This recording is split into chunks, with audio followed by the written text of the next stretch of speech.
Bonjour à tous, bonjour Jason. Bonjour.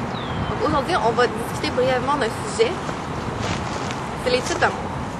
Donc, je vais discuter ça il n'y a pas longtemps avec Steven, et donc là, je le mets en vidéo. J'aurais bien aimé qu'il soit là, mais bon, on t'aime aussi, Jason. Donc, les types d'amour. D'après ce qu'on avait trouvé, dans le fond, il y avait 4 types d'amour. Il y avait l'amour matériel. Donc ça, c'est l'amour, par exemple, qu'une personne a envers un autre, mais ce serait plus parce que cette autre personne lui apporte.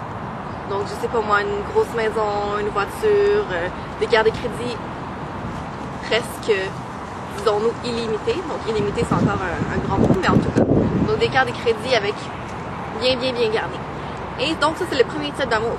C'est que la personne pense aimer l'autre personne, mais du jour au lendemain, si l'autre personne perdait tout, là, tout d'un coup, il se retrouverait un peu dans un problème parce que cette personne-là, ce qu'elle aimait, c'était le côté matériel que l'autre personne lui apportait.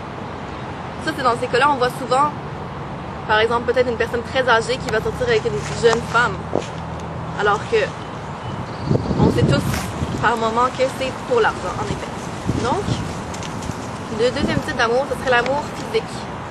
Alors oui, alors on a vu une personne et on l'a trouvée très belle. Très belle, et c'était le coup de foudre physique. Alors qu'est-ce qui arrive? Eh bien, on tombe en amour justement avec l'apparence de cette personne-là. Alors que si cette personne-là perd son apparence le lendemain, tout d'un coup, l'amour est beaucoup moins solide. Et ensuite, le troisième type d'amour, je dirais que c'est l'amour d'une idéalisation. Donc, ça peut être l'amour pour une star ou quelqu'un de très connu. Et donc, quand je dis star, ça peut revenir dans notre contexte à nous, là, parce qu'on va pas... Les gens savent bien qu'ils vont pas se marier avec une star d'Hollywood. Mais ce serait quelqu'un qui aurait un haut statut social. Et donc, ces gens-là, ils tombent en amour avec l'idée que cette personne-là est quelqu'un de très grand.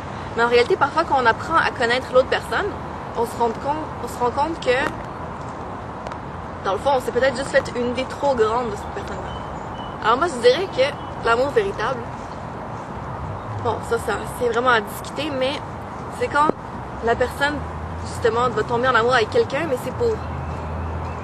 Donc, ça va être son intérieur. Ça va être pour un petit quelque chose qu'elle-même, c'est pas... Ça va pas être pour l'argent, ça va pas être pour la beauté, ça va pas être pour une idéalisation, mais cette personne-là va quand même aimer l'autre personne en sachant que elle a rien à chercher de plus. Donc, elle va avoir appris à voir à travers le cœur de l'autre personne. Donc ça, c'est l'amour le plus solide. Ça, vous pouvez vous-même vous en faire un certain... un compte rendu et vous-même vous remettre en question pour voir si vous êtes en relation avec quelque chose, dans quel sens ça s'en va. Parce que dans la plupart des cas, si c'est un des 3 amours comme ça, c'est pas un amour solide. Donc pour l'argent, ça vaut rien. L'argent, ça vole en poussière. Et pour la beauté aussi. Et aussi pour l'idéalisation. Donc, tout ça pour dire que il faut faire bien attention parce que oui, l'amour rend aveugle souvent. Alors, merci à tous. Merci Dieu.